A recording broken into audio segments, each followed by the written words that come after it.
some of the cons, the negatives, that, and they may not just really be negatives, but there are things that can work against people that are over 40. It may be harder to find a partner who shares similar goals and values. When you're in your 20s and you get married, and you're in your 30s and you get married, you haven't really cemented yourself in life, people tend to be more flexible at that age. When you get to be in your 40s and you pretty much know what works and doesn't work, it may be more difficult for you to find someone who has similar values and similar goals that you may have. And so particularly if you have got it figured out and you determine, I know what I'm doing and this is the way I'm going to do it. Okay? That could be a con, especially if you have specific requirements. Remember, you're not experimenting anymore. No, that doesn't work, that doesn't work, that doesn't work. Well, in marriage, you got to have flexibility. In order to become one, the fact is that you discover very rapidly once you get married. I don't care how long you date. Marriage is a totally different proposition. Am I right? It's a totally different proposition. So you may have dated for 5 years or 4 years. When you get married, see, when you date, you get to go home at the end of the day. And if it's something you don't like, you know what? Well, you're out for a day and you're going home. When you're married, you're at home. Okay? And so if you're very specific, then you're going to find that works against the relationship. Because if your spouse is over 40, and what happens when both of you are very specific? And so we tell couples all the time, there's no such thing as win-lose in a successful relationship. It has to be win-win. And we tell them all the time, to the degree that you make your spouse sacrifice, you just lost. Because one day, your spouse is going to be tired of sacrificing. And guess what? When that spouse is sacrificing, you're winning and your spouse is losing. I do not believe in compromise. Compromise is when you both give up. Neither one of you satisfied. It's about developing a plan where you are collaborating. We deal with collaborative marriage. In a collaboration, that's where we both say what we want, and then we figure out the order that we can get it. Okay? So, we figure out then what we can do. Which one are we going to do first? Because we're going to do both of them. It's not either or, it's both and. All right? So keep that in mind. There may be more pressure to have children sooner due to fertility issues. That's a fact of life, right? So therefore, you need to make sure that you know all of these things, and these are conversation pieces. Look at all these cons and all these pros. Bear in mind, dating is investigation.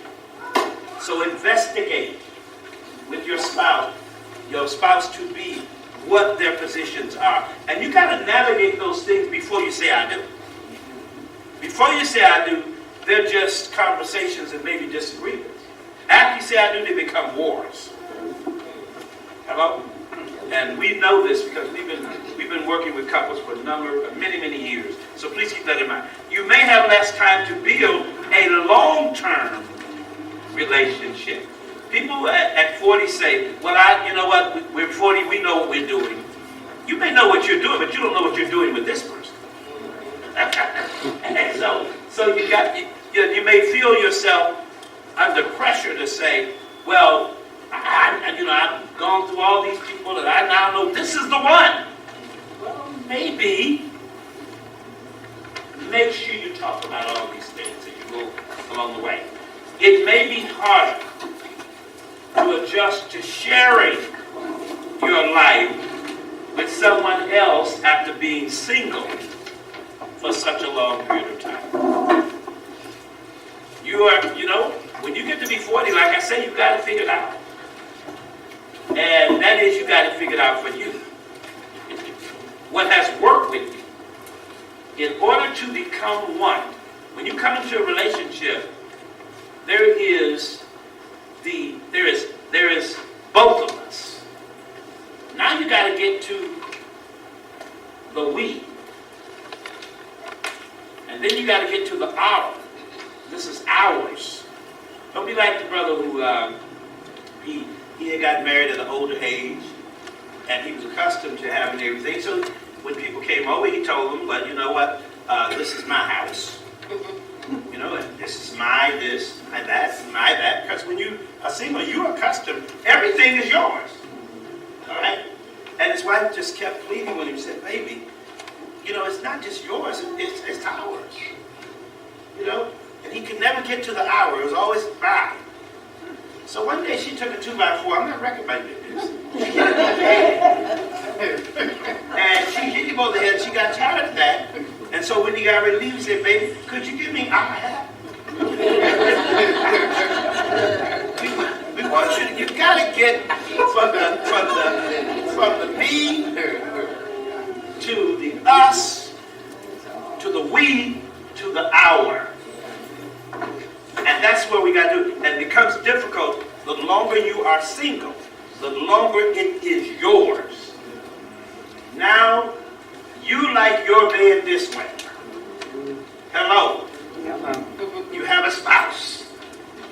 You need, now, I didn't say you need to get in bed, but you need to know what kind of bed you go buy. Maybe you need to have one of those beds where those sleep beds where one has the soft and one can have the hard.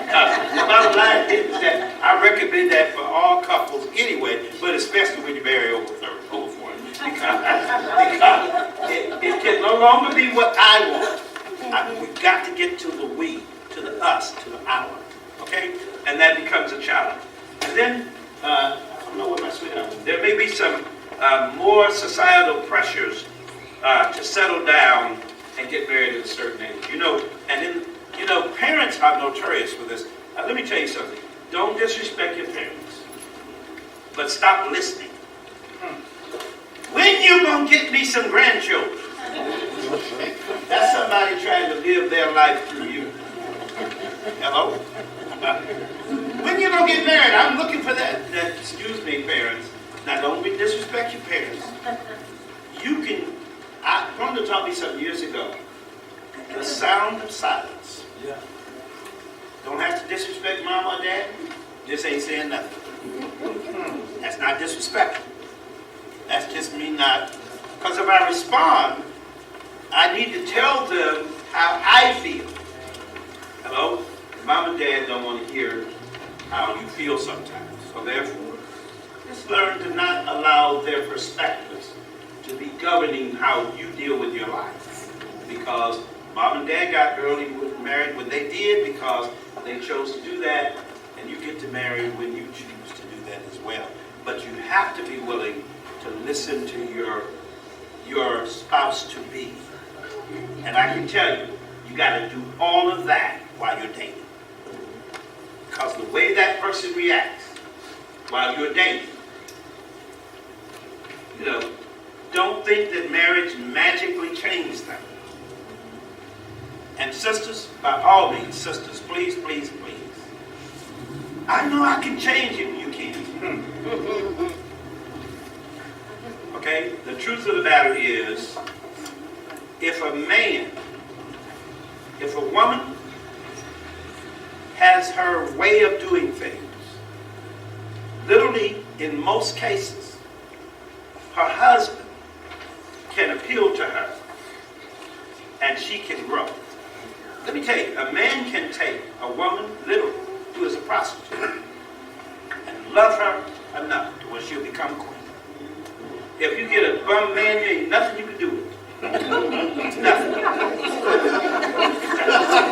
And the more you push, the less he's going to eat. I told him a long time ago, I'm going to let you talk to me. I was going to ask you, just repeat what you said. If you did what kind of a bum man. Oh, yeah. must get a man. A bomb. B-U-M. B-U-M. Thank you. Bomb. See, so you must understand what a man is. He's demonstrated. He left mom and dad. You know, he's taking care of himself. He can demonstrate that he's done that. He's able to make a commitment and stick with it.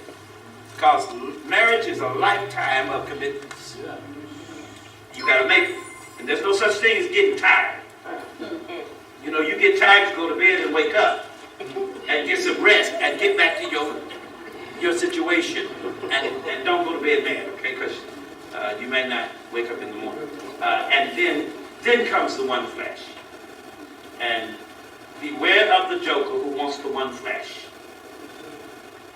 See, he wants the milk. Y'all forgive me for being brave, but he don't want to buy the cow. And so this is a case where I think Beyonce got it right.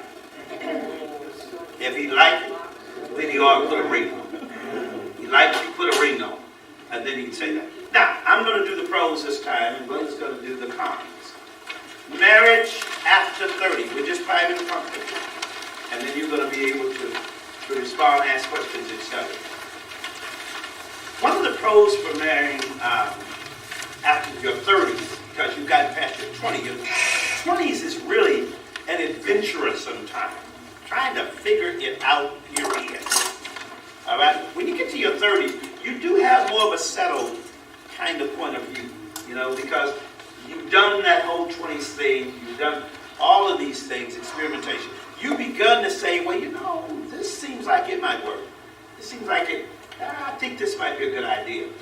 There is a greater emotional maturity and a readiness for commitment when you get past. You know, you got 20-year-olds, and that's all they want to do is play games. You know, a lot of these guys are gamers. You know that, don't you? No? Anybody here not know what a gamer is? They spend all their time online. Now, the guy who disclosed our secrets, military secrets, what, 22? 21? A gamer. So he might have thought he was playing games. I'm just going to disclose this. He's going to jail. That's a fact. 22, most 22s don't have it figured out. They don't have it figured out. I married Glenda at 23, but I left home at 16. I was on my own for 7 years before I married. Actually, was that 23? Yeah, I was still 23 when we got married. So the bottom line is that I had been taking care of myself all those years. Greater emotional maturity. More financially stable, not as much so as when you get in your 40s. Really, when you get in your 40s, you should have it together. Don't marry nobody who don't have it together. That's my advice to you, your life. More financial stability, more independence because the person's been used to doing this for a longer period of time. More life experience. And therefore, they have a clearer sense of personal values and goals in terms, you know, I think I want to go this way, I want to go this way. You know, when you're 20, you're saying now, which way do I go? When you're 30, you say, yeah, I went that way. No, I think I'm gonna go this way. That's a good time. 30s is a great time. You have a stronger social network and support system because you have friends that even have been your friends since college. You know, you went to college at 18. You know what? And now they've been friends for 12 years. You know, you got a network of people, and that helps you. You got a greater support system. It's a good time. You know, any time is a good time for you when you say something, God says something. But this is a good time. We have less concern. When 20-year-olds come in, we have more concerns, and they have to go through 18 weeks of premarital counseling. And as I said, Glenda said yesterday, not to determine when they get married, to determine if they should get married. And we tell them, that tells we know that that's your decision, but I can't participate. No, I will not marry. And that's just what God can do at that time. I'm not saying I'm the judge. I'm just saying I'm the judge of what I do. I'm not going to participate in the relationship. And the reason why I love him is because he's tall and handsome. That's sorry. That's not going to work. He won't be tall and handsome. You know, wrong thing. Does he have a job? How long does he get it? Okay. Can he take care of himself? Can he take care of him? More established in a career path and stability.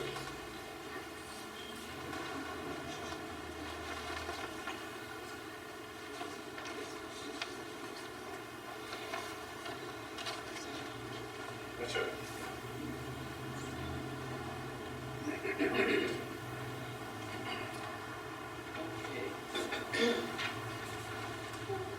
Okay, some of the cons of marriage after the age of 30. One is difficulty finding a compatible partner due to smaller dating pool. That depends on how you look at it. If you're marrying only within your neighborhood or within your church family, within your city, you want to date with people just in that area, maybe it can be small, but there are plenty of opportunities to meet people who maybe not live in your area, and who would actually be compatible with you. So I would say, this is, when you do research and find these lists, they tell you these are some of the things, but that just depends on how you look at it. So there are actually plenty of people you just need to open your mind to. Really, if you allow God to send a person into your life, you don't know where they will come from. You don't know. But if we close it down and say it's small and if the world is small, everything will be just as small as you think it is. Number two, increased pressure to have children and start a family. Yeah, because some people are looking like, okay, so now when are you having kids? And I don't know why people do that, because I think that is very much so a personal decision whether you're going to have children, and if you do, how many you're going to have, and when you're going to have them. Sometimes pressure may be from family or friends or whatever, but you're going to be the one taking care of the child, so that's really up to you. You really don't need to allow yourself to be under pressure to have children. More entrenched habits and routines that can be difficult to adjust to with a partner. As we work with older people, I'll say, and they're getting ready to get married, but maybe they've been single, they left home and went to college, and they've been on their own ever since, and have gotten into habits, which don't have to be bad. It could be good habits as well. But if you're so used to doing it, and then you're trying to include somebody in your life, it can be more difficult because you are set in having that routine. So it's just an adjustment thing. That's why you try to take two people to become one. It's not just an instantaneous thing. It takes time, and you have to work together to decide things together, to do things together. And maybe develop some new habits where you all can actually have enjoyment out of it together. Number four, potential for greater financial burdens, such as paying off student loans or supporting aging parents. This is a real problem for some people in this age group because they've already gone to college. Sometimes they have student loans or their parents are getting older. And sometimes maybe they're not supporting them, but you have to, taking specific time out to go either see them or to take care of them, just to spend time. And so these are challenges that, as I said, you have to really work out together on how you get these things done. Number five, greater risk of health issues and complications with pregnancy and childbirth. African American women, I was doing some reading, I did some research before we were living in Arlington, and I realized that in Tarrant County, how many difficult births and how high infant mortality rates are. And I recently did some research on infant mortality and then also just difficult births. And African American women tend to have more difficult births, and also we have a higher rate of infant mortality. So after 30, it does become harder on your body, and it's very important to find out from a doctor and for you as a couple to work together to find out. Because some people decide if they are and feel like they're in danger, or they have the information that shows that it could possibly be difficult, they can also adopt if they choose to. Incidentally, African American women have the greatest adverse health in the United States, period, bar none. So it's very important for us as African Americans, especially, you have to be physically fit. You cannot afford to just eat anything and then not exercise. If you exercise regularly, Glenda and I have a 5-day-a-week exercise regimen. Many weeks we get to it. There are some weeks lately I had cataract surgery a few weeks ago, and I'm still having some adverse effect from that. So we're just now getting ready when we get back to start back our routine. But Monday, Wednesday, and Friday we do our aerobics. So that's when our cardio. That's when we go either walk 3.5 miles from one bridge to another when the weather's warm, or we go to our gym and we work out for an hour on the treadmill. All right. Then Tuesday and Thursday are our strength days.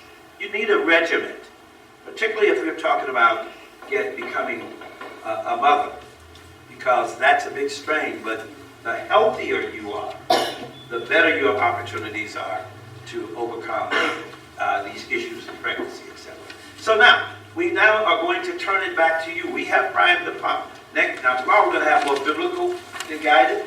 This is practical stuff. We want to do that intentionally. But we want to give you an opportunity to ask questions or have a comment about this thing. And let's make sure we keep our comments to a minimum, okay, if we have that. So who has a question or anything that you'd like to ask? We both, or what have you, about anything we've said or whatever you have in relationship with something. Yeah, okay. Brother, we have a sister right here.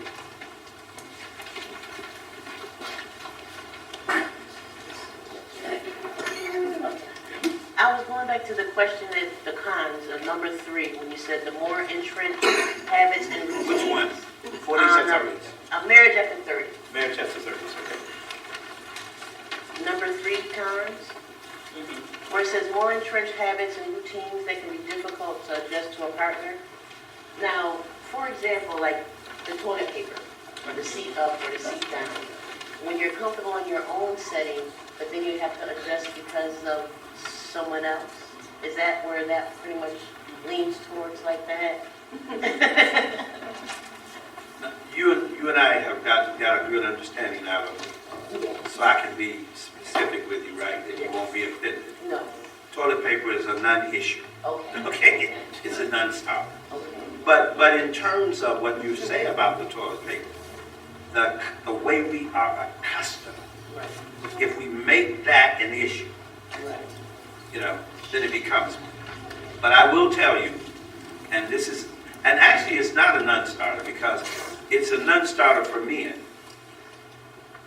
But I will tell you that when I use the restroom, I always put the seat down for my wife. I think other habits too, just regular, just simple things. Even let's say, for example, some people will wash their dishes before they put them in the dishwasher. Some people don't like washing dishes, they just let them stack up. Because if you're single, who's going to say something about the sink being full of dishes, and you're cool with it. And then there are some people, they can't stand one fork to be in the sink, or else they just have to stand. And so, and it's really weird because usually people with the opposites marry each other. So I mean, it can be a problem only if we make it one. We have to learn how to create plans and strategies that work for us in our home. And we hear this a lot when we're doing premarital voting, that people will say, well, well, that's how I was raised, but it's like, okay, but you're grown now. You're not being raised anymore. And everybody, we're now the two of us, we're a new family unit, and we have to create strategies that work for us. So we're all raised a certain way. That does not mean that we are stuck and we have to be in that way. We can learn. God gave us a brain to learn. And we can learn, and we can also learn to put priorities. What's most important is a relationship. Not which way the toilet paper is. Since I will tell you, I was guilty of that. I was the one. I'm making my confession. I was the one. Everyone knows, I told my wife some years ago, we were in our 20s, everyone knows that the toilet paper is supposed to be out. Everyone knows that. I mean, and so, it's not supposed to be tucked under because it might get stuck. Everybody knows that. And so I had those. Remember I told you all I was very perfectionistic at that time. And so I can't tell you how silly it was for me to be talking about toilet paper when in fact getting to know this beautiful woman of mine was more important. Now I came out of the military, and so I folded all my clothes up and I folded them in the drawer. My socks were all lined up, everything. And so I did all of my ironing and stuff. And Glenda told me one day she felt like useless, like she couldn't do anything for me. So I just said, okay, but then, you do it. And now she says sometimes, could you? She really doesn't. She really doesn't. That's not true. I'm being a little facetious. Okay? It's not the truth. But now I do the dishes. I do the laundry. I do whatever else. We have let the small things stay small. And just bear in mind, everything is small. Thank you. At least most things are. Who else? That's a great question, though. I love what you said. That's a great question. Yes. My issue is that, at first I had a friend that she married a really nice guy and he had his own house. But it was more like she was really taking over, and if it was something that she didn't like if she visited my house and there was an idea I did, she wanted to mimic that idea, And he was trying to really work with her, and she had got so hard toward him. He eventually, after a few years, put her out. And he was really a good guy. But my issue is, it's been on my mind for years, what if I found someone either they had their own house, or if I eventually had my own house. I don't want us to knock heads over something as fruitless as that. But I've always had a thought that if I did find someone, I would want to fix things where it would complement both of us. Letting, family and friends know that he is the head of the household and we're equal. I don't want to be dominant over him, and I don't want him to be dominant over me. I want us to be a loving couple, but be mindful of one another. So I was wondering, is that a stupid question if he had his own place or if I had my own place? I love your attitude about that, and that's really the way you'll make it. I love your attitude. That's the way you will make it, is when you are willing to do things. One of the things that we have advised couples, particularly when you talk about my house. Remember, you've been used to saying my house. It has been your house for 20 years or so. It's just been your house. And so sometimes we advise couples, because they've had issues over these things, is that perhaps it's better for you all to get a house together. And then when you get a house together, then it's no longer my house. Or if you make a decision, then you got to be willing to do like you said, and you got to be flexible. Let's don't major in these minors. The house, as you can see, being such a big deal about the house, now it's back to being his house. So it's not worth it, so it's not worth it. Your point is well taken. Another question. That's excellent.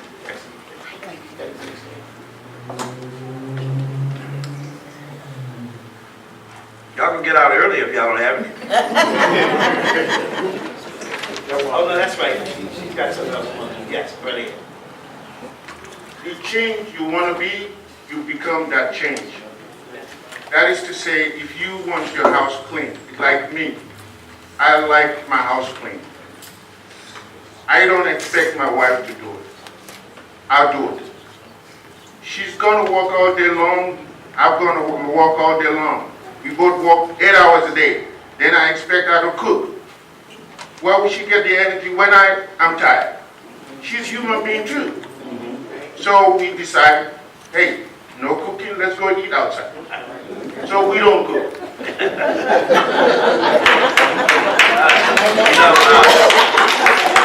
I want to be a guest in your house. I appreciate that. And that's really how you do it. You work it out. Because what you raised is a very excellent point. It's the expectations that we have of roles. You know, now, and depending on how you are raised, you know, it's your job to keep the house clean. It's your job to cook. It's your job to, you know, do all this stuff. And then it's your job to make sure that I'm satisfied. That's the man talk. Okay. The reality is that you both dirtied up the house. And you both dirtied the dishes. And if you both work it, you both tired. I know what you just said that. And so we've got to, that's why we got to get to the hour. To the we, the us, and the our. This is ours. And so what can I do to make this household better? And my aim for the last, for all these years, that's why I was so hurt when I realized that I was a perfectionist and I was really putting her in prison with my standards of perfectionism. Because I have always loved this woman. She's my queen. And I've always wanted to treat her like my queen. My number one thought is always, what can I do to make Glenda happy? When I'm in the store, I think about, I bet she'll like this. You know, sometimes I call her, sometimes I don't. And of course, you know, after 49 years almost of doing this thing, I pretty much know a lot of things. You know, I know what she doesn't like. And I know she'll like this, and if she doesn't, she always knows she can just give it to somebody else, what have you. But the bottom line is that, but I generally try to find out what she wants. Sometimes I don't, but most of the time, when it's something I know, I'm always trying to figure out how I can please her. I love your attitude, sir. Thank you very much. Yes, ma'am. I only have one question. Just a moment. I know y'all be looking at me. Okay. So shall I look the other way?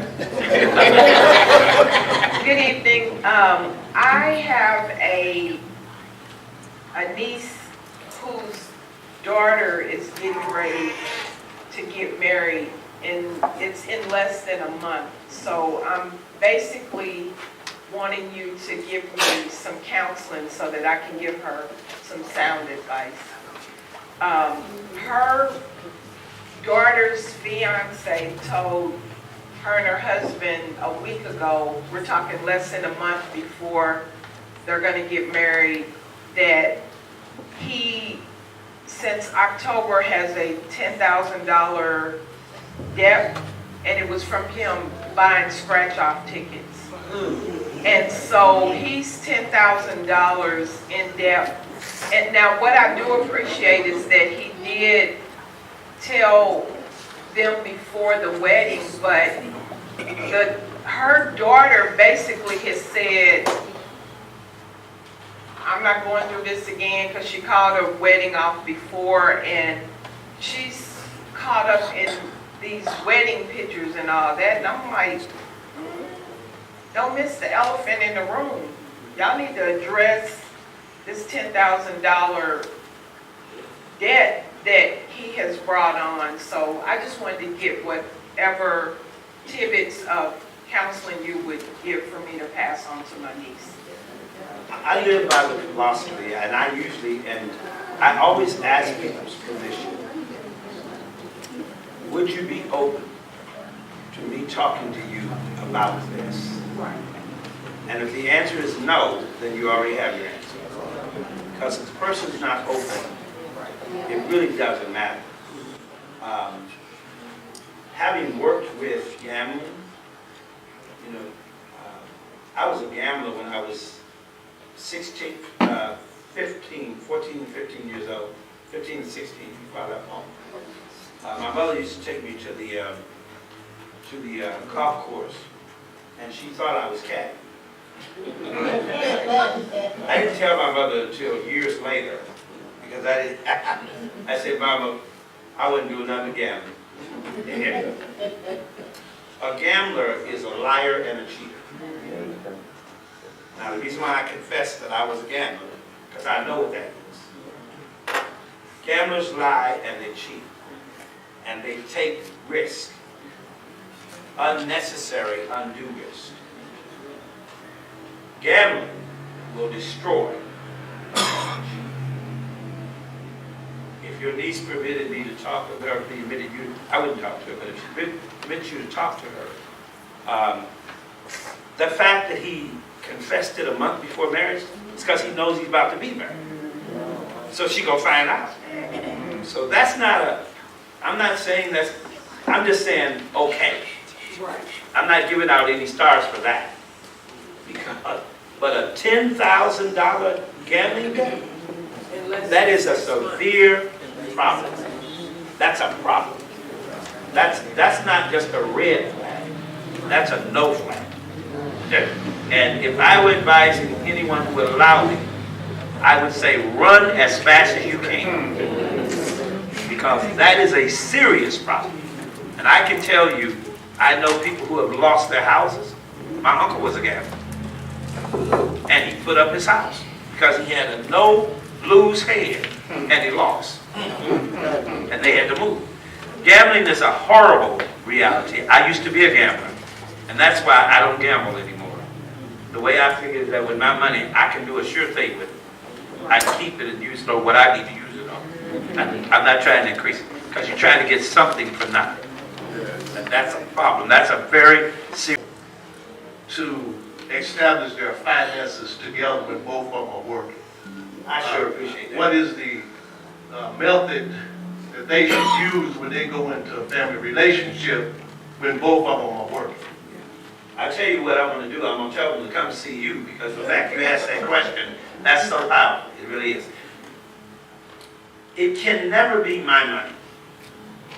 Remember, we got to get from the my and I to the we, to the us, and to the our. We have had so many couples that have had major problems over this. Whenever people have separate money, let me tell you what that means. You're living a separate life. We've had husbands and who primarily has been husbands. And that's just primarily what it's been in our experience. Because I told you there are more dogs who are men than there are women. There are she dogs, but not as many as there are male. Okay? In terms of our counseling experience. That's the new thing. The money has to be together. Glenda knows everything about our finances. And I have to ask her. And the reason why I did that is because years ago, I was called to a sister, one of our older sisters in the church, as a young preacher. And she said, Brother Thomas, I need you to come over. My husband died last night. And when I got there, she said, I don't know how to do anything. He paid all the bills. He handled the checkbook. But Thomas, I don't know how to do this. She didn't even know how to write a check. We literally had to assign someone to help the sister to learn at 70-something years old how to take care of the business. And I went home and I said, sweetheart, from now on, you're handling the money. That was not a request. I said, I cannot die, leave you here, and you not know anything about what's going on. And so, I'm a whiz when it comes to the money. Figuring out everything. So then, of course, we have a point now, we do everything, we do it all together. We sit down with our budget and what have you. But you need to be able to do everything about money together. There can be no my money. Let me tell you, when you got my money, you got a separate life. And when you got a separate life, you can spend your money, right, at the hotel, anywhere, because your spouse don't know anything about it. I believe that couples, if you're going to be one, your money needs to be one. And you need to sit down and make your budget together. If you don't know how to make a budget, you need to get with someone. I've been a financial advisor because I worked, and that's what I did at one point in my life, is you gotta be able to plan together. Everything with the money has to be together. As a matter of fact, there is a rule, a law that we live by. It's the law of joint agreement. We don't do anything that the other person does not enthusiastically agree with. Not just agree. I say, well, baby, that doesn't sound enthusiastic to me. And she'll say, well, let me think about it. Well, she'll come and say, okay, I enthusiastically agree with that. And if she doesn't, we don't do it. Policy of joint agreement. And that's weighs on the money. That is one of the #1 killers that we have in marriage counseling and therapy and what have you, is that the other one doesn't know where the money is. You don't need to have the freedom to do with your money what you want to do with it, and your spouse don't know nothing about it. If we're going to be us, then I think you need to do that way. And if you're not ready, then I think maybe you ought to reconsider. That's my advice. Yeah, on a different level, if, let's say a couple is older, since we're talking about after 30s and 40s, but I would say even older than that, and they're wealthy. Wealthy is relative, whatever that means.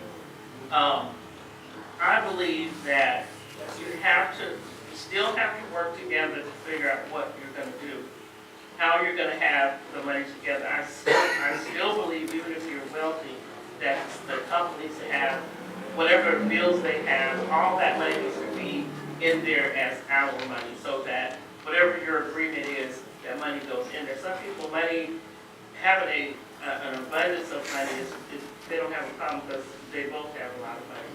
But one of the things that I've seen in society is that sometimes women are so in love that they forget to protect themselves in that way, and they're very wealthy. I know many people may have heard about Mary J. Blige, Kelly Clarkson as well, super rich women, but they did not protect themselves. And so when it came down to, again, I don't know, maybe the time he figured I've been with her long enough, the guy left her. When they got to court, he not only asked for money for himself, he asked money for his parents, so that they could maintain the lifestyle they had come accustomed to since he married her. But she did not protect herself. So, we don't have to be super wealthy, but we do need to be careful of the character of the person that we're dealing with. Because sometimes we can be so falling in love and this, that, and the other. And Kelly Clarkson's husband literally was extorting her, taking money without her knowing it from accounts and stuff. And, so when you start talking about other levels like that, there still needs to be, I believe, an account where things are together, because if a person is famous or well known, that's how they got their money, they're probably used to having it, and they're used to just doing whatever they want to do with it. But when you're married, to me, something should change. You don't have to put all the money in there together. I don't think it's wise, but there needs to be something where you're together, because money is a tool to do things, and it's also a symbolic of how you work together. And we met a couple where they have been married like 20 years. They literally lived a separate life. In their living room, they could tell you, this couch over here, I bought. And then she would say, well, that table that's set over there, that dining set, I bought. They're going around talking about what they bought, each one. Right, I mean, what's going on here? You guys are already separated. You're already separated. They were having real problems. And I need to modify what I'm saying because I'm thinking about when you first get married. And but when you talk about 30s and 40s and they have things that they've accumulated, I'm not suggesting that you merge all of that together. I'm suggesting that the money that you live off of, it needs to be one pot with both of them. So if you've already owned houses and lands or whatever that you own, you know, and particularly if you have children from marriage and what have you, that's going to be a part of their inheritance. But in terms of your being together, I'm talking about the household expenses, you got to agree on that together. And I'm not saying that you give up all your houses and stuff and give it to your spouse, because that may be why they're married.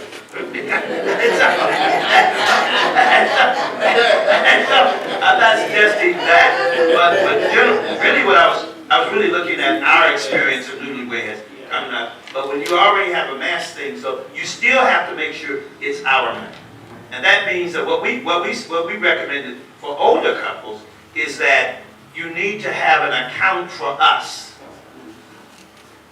That means that when you get funds, because some people have various things going to their retirement accounts and what have you, that's all good, well and good.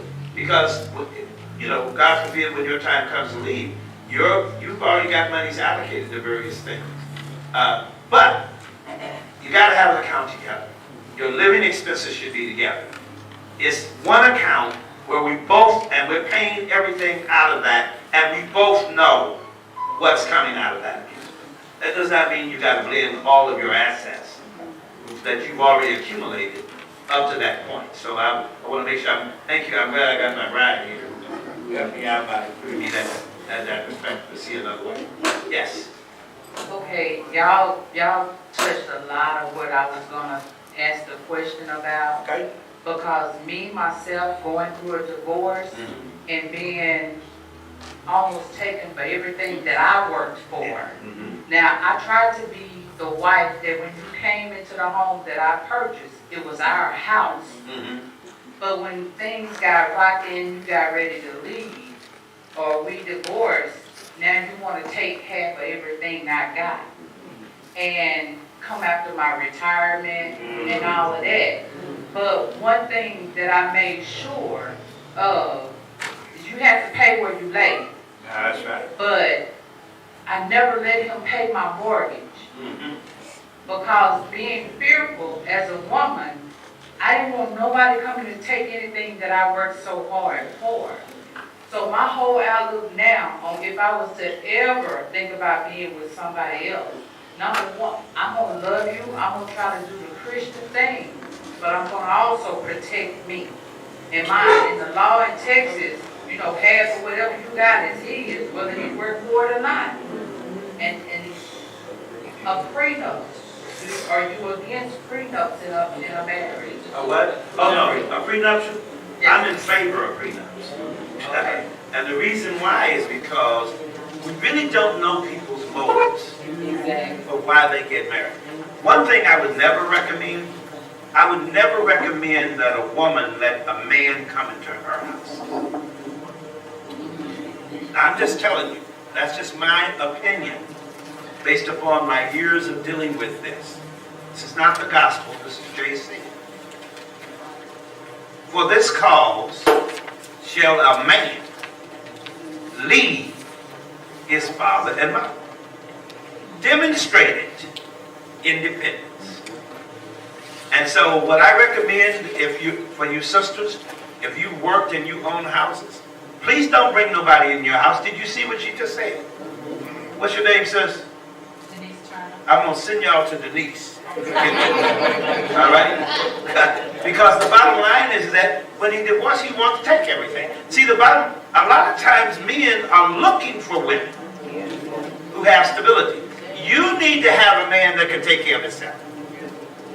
Please don't let him come into your house. If he is a man, and he ought to be able to have his own house. And that way, if he gets to acting crazy, you could go back to your house if you need to. But if he comes in your house, he gonna try to take it. I don't recommend that. And I appreciate you sharing that. That's very, very powerful. The man needs to be a man. And I believe a man has his own. That's what my daddy taught me. And I think he was right. So, I think he was right on that. Go ahead, sister. So are you telling me that if I have a house, I had a house before I got married, that the Texas law says that if I die first, he automatically gets the house and not my son? Well, that's what you got to make sure that, this is why they have lawyers. Spouses, though, have priority. But if you have documents that the person I can, have a will. if you have your will, you need to make sure that you talk to a real estate lawyer, because in Texas, they got this deal like this. So you need to make sure you check that out right now. All right, and it should be no problem, because the reality is that when you bring things into a relationship, once again, you're looking for your children to get the things you did. Now you marry older. So you got to make sure that these things are all legal. Talk to the experts in Texas.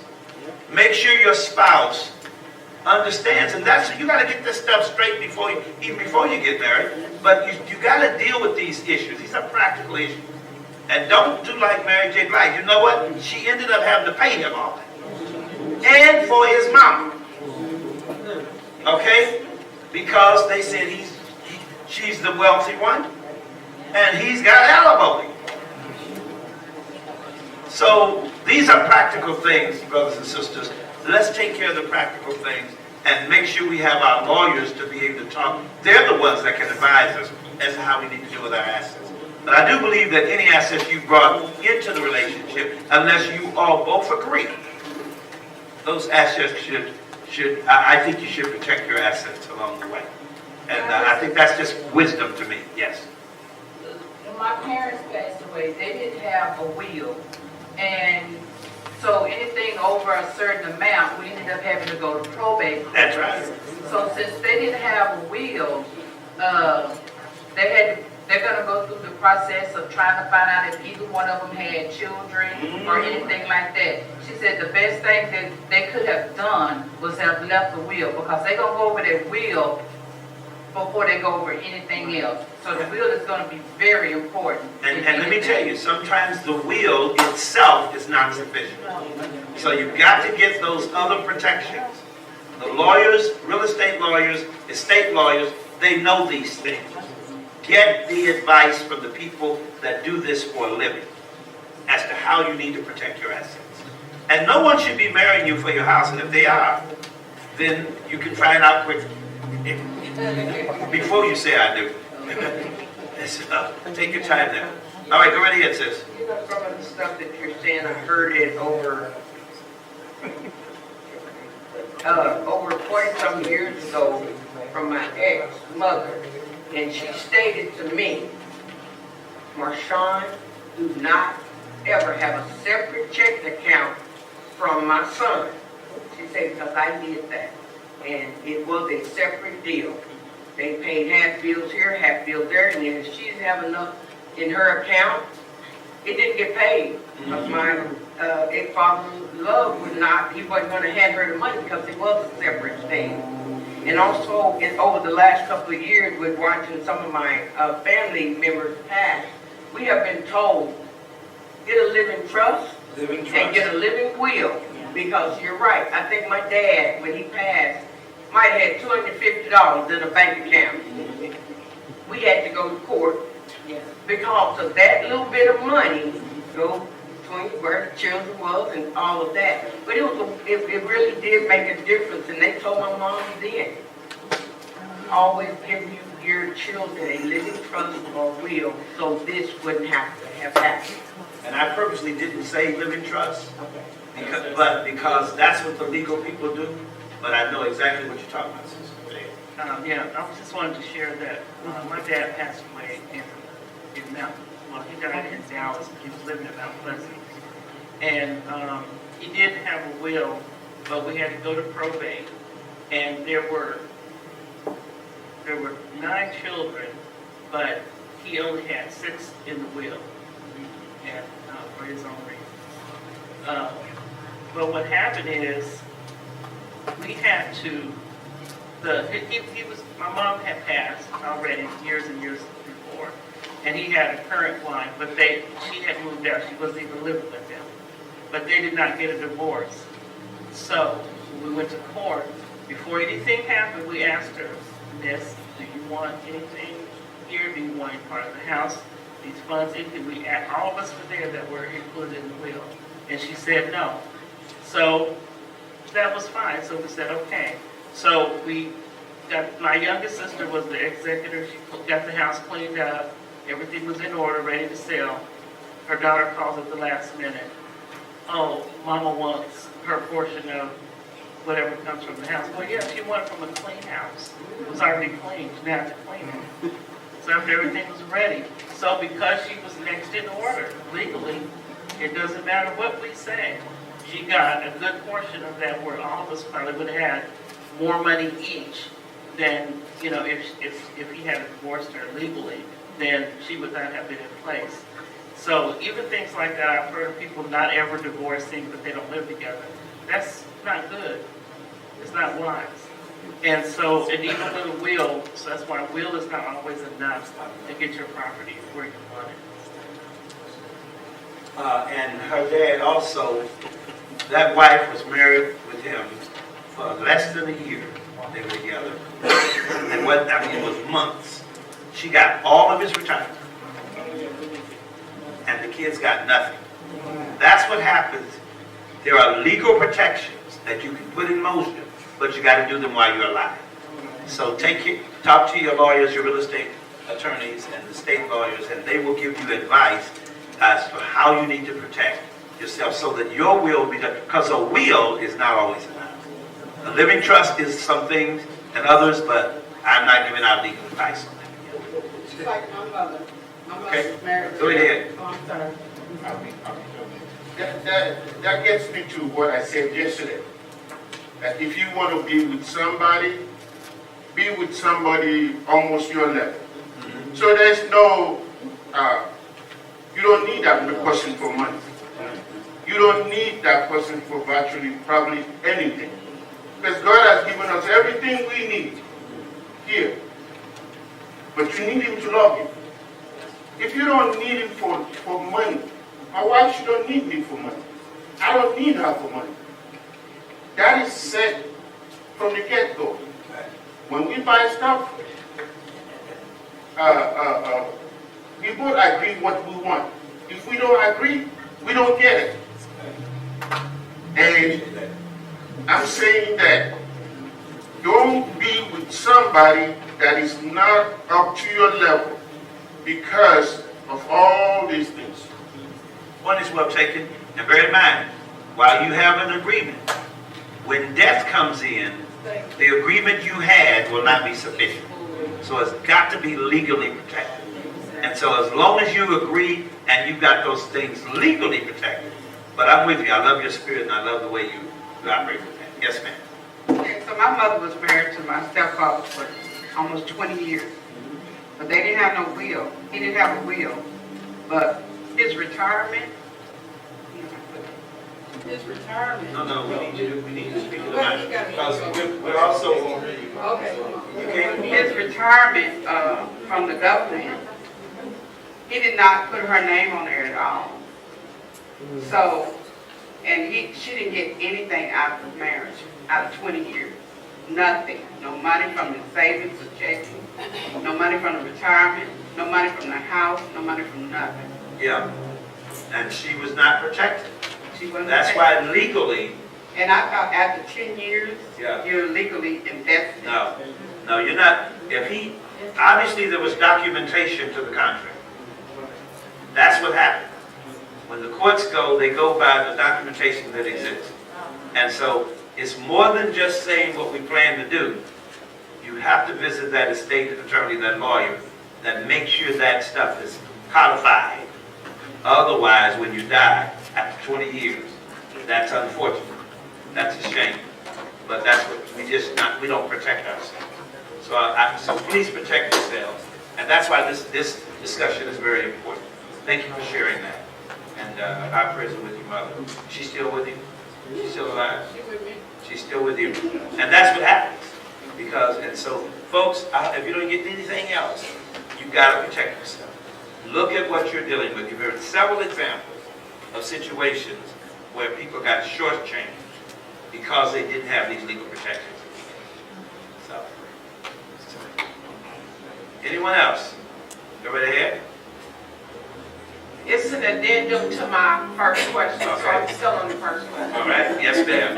One thing I did mention when I was sharing the story about my niece, and I was telling my sister here later, her daughter has a business that she will inherit because she's the only child from her father that has put his blood and sweat into this 30-year business. So this man that I'm telling you about that has the gambling problem, I mean, all that comes into play on that. Yes, it does. So, I mean, we're talking more than just a gambling problem.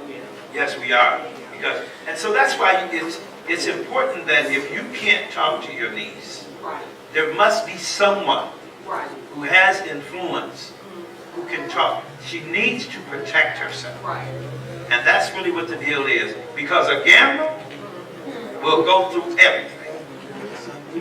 And that's what will happen. Yes, so point well taken, sis. Thank you for sharing. Yes, sir. Good evening. My father was maybe 20 years older than my mother, and they were together maybe 35, 40 years. They love each other, they strengthen each other, they raise each other up. My question is, I hear a lot of people here talking about money, this money, that money, this money. During maybe like between now and 2023, like maybe like the early 60s, what changed to where money just influenced the marriage versus love? Well, love, the reality is that if the marriage is not based on love, it won't survive. But many marriages, there are as many people divorcing today as there are married. That used to be a 10-to-1 ratio in the church.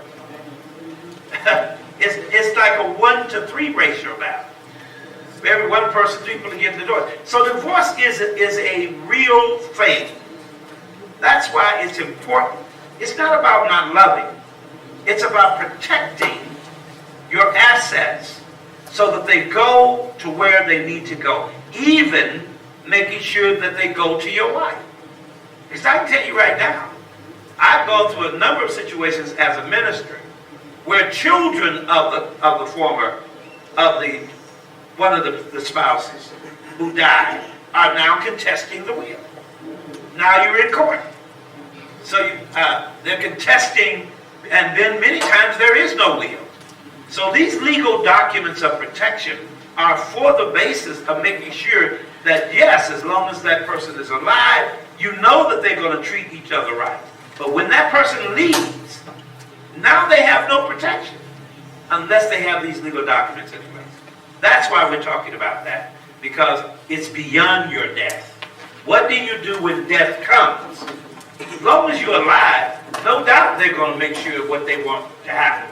But when you're dead, you don't get to speak anymore. Those documents have to speak for you. That's the importance of it. Does that make sense to you? That's why you got to have these protections in place, because you're not going to live forever. And that's why that becomes critical. Yes, sister. I love what my grandparents did. My dad's father and mother, they're both deceased, of course, but what they did was they bought property. And they had it where if they both died, if one or both died, the property will remain in the family. So my cousin tried to, well, she took my other cousin to court, and the courts ruled in favor of the other cousin. She was trying to put off the property, and the reason why she had no right to put him off the property is it's considered a refuge land. And so anybody can, in the family can stay on it, and one can't put the other one off. So I like the way they did that. Glenda's grandfather, 160 acres. And it cannot be sold by anybody. That's how you stop all arguments. But at any rate, and so even, and as long as I'm married to her, I can never be homeless. I can go to that property there and have a place to stay. I don't plan to do that, but I can do it now. So that's a good thing. Thank you for these comments. Anyone else? Yes, go right ahead. Now, can we bring the mic, please? We're taping this, folks. Okay. So we need you to talk in the mic. Okay? Thank you so much.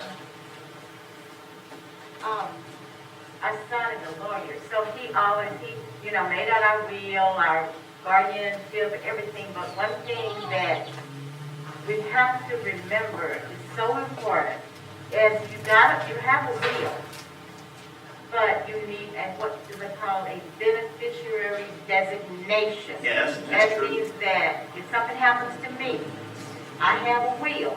Quite naturally, I would think everything would go to my husband, but not necessarily so. Yeah. So if you have that beneficiary designation in place, it has the name of that person or persons that you want your things to go to. No doubt about it. Yeah. And that's part of those whole legal protections. Glenda and I have it set up to where I'm her beneficiary, she's my beneficiary.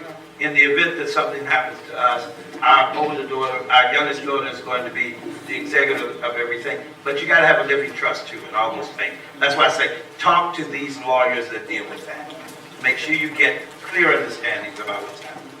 You all have been very, very gracious. We're going to give one more comment, and that's going to be, there's our brother right here. You get the last word, brother. No, we want you, we're taping it, if you don't mind, because we're recording. If you don't mind making it in there.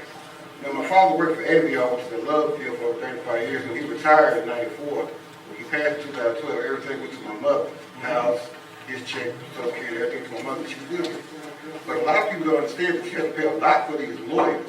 So if you know any programs that some of these people can talk to where they can sit down and get lawyer information, it's hard to get legal advice from people. First thing they want to do, and I need $50 just to sit down and talk to you here for an hour. Maybe 10 minutes, they're going to charge you for this. Yeah. So any type of programs that people can sit down and get legal advice and stuff like that may be free. Prepaid legal is not expensive at all. It's a monthly fee, and you pay that monthly fee, and you have access to every kind of lawyer that you want to deal with. Anyone that has prepaid legal, that knows about prepaid legal, you need to talk to all of these brothers and sisters, because prepaid legal, you have access to lawyers, and you only pay a modest monthly fee, and you can talk to any lawyer about anything at any time based upon your paying that fee. Prepaid legal is a great thing to have in that case, okay? Thank you all for being so gracious. That's all we got tonight. Tomorrow night, you all have been so fantastic. I was wondering because I thought y'all was going to be leaving at 6:45, but you came, but you brought those questions in. God bless you.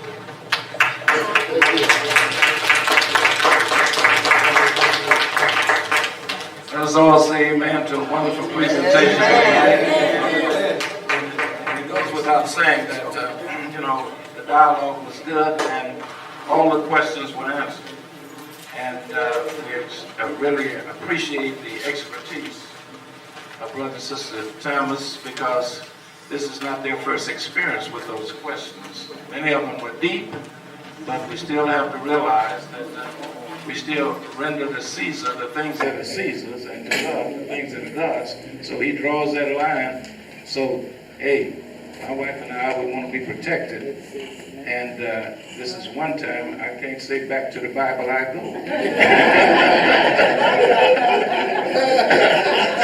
we have to consider the legal side and all. I think all of you did a wonderful job. So we're getting ready to wrap it up tonight. Let's see, Brother Foster, are we saying anything tonight about finances? Yeah, you take care of that for us, please. Let's give, he's going to talk another mic. Let's give Brother and Sister Thomas a hand.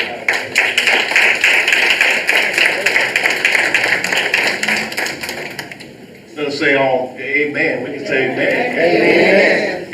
Talking about finances, how you got your own checking account, using these credit cards up and nobody knows about it. But that's all good. But tonight, we want to recognize Thomas, family here, and they're fine people that came into our city, and they're trying to help us. And as I mentioned last night, they're certainly giving some good information. Might save some home that will be destroyed, or we might have some grandkids that needs this information. Even people as great as mine, I need it as much as you do. But in order to keep them going, this little boy here is pretty rough.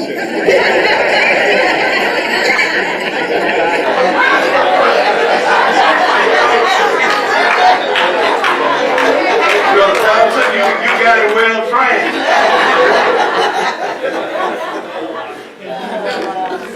We want to take up a love offering tonight. For them, we're going to take up a love offering tonight, and we're going to take up a love offering tomorrow night. So if you enjoyed this workshop and you want them to feel like that we enjoyed, we're going to ask you to go in your pockets and let's put something in the basket. Brother Woods, you got a hat or something you can pass around. Who is that with that white hat back there? Can we use that one? Yeah. A white hat will take up a lot of money.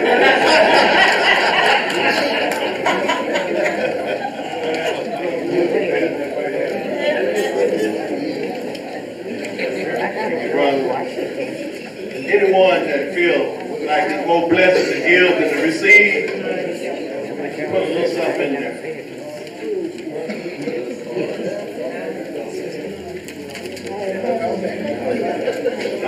Brother Woods, now if somebody wants to pay online, they can do that, Brother Woods. I'm setting it up right now. I'm setting it up right now.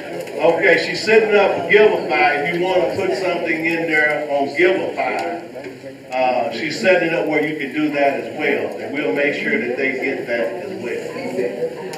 Come on, East Side.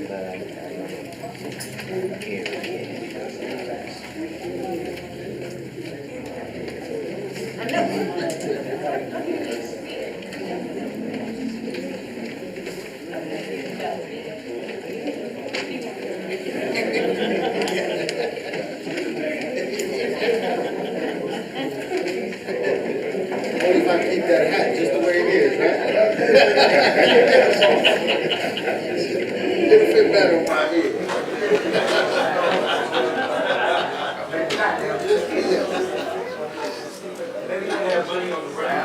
That's right.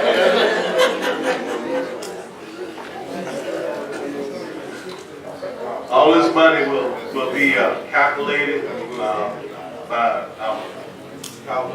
our brothers, and we will be giving it to you all tomorrow evening. And if it isn't right, the brothers gonna make it right. Do we have any other concerns before we end? Any other concerns? Brother Hawthorne? We don't take no more.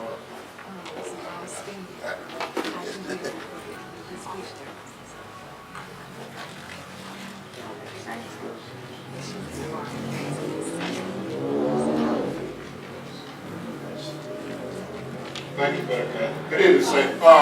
This Friday, we'll start our food ministry. So this Friday, anybody come from 6 to 8, we're going to be bagging up the food and stuff, so we start doing it anyway on Saturday. So we thank y'all for coming. All those who can come, please come. And then Saturday, from 9 until, we will be giving away food.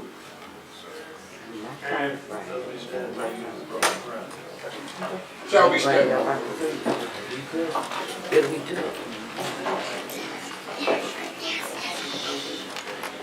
Father God, thank you for this day, Father. Thank you for all the blessings you've given to us tonight. Thank you for your son, Jesus, who died on the cross that we may have a right to the tree of life. Father God, we thank you for this time you allowed us to come together to study a portion of your word, Father, be able to work out on marriages, Father, and work with those who are single, make preparation to be married one day. Bless them, Father. Bless the teachers who come to us, Father, giving us this information so we'll be able to apply to our everyday life. Bless us, bless them, bless their family, Father. Bless us as we leave this place, but never your brother. Bless us to keep until we meet again. In Jesus' name we pray. Amen. Amen.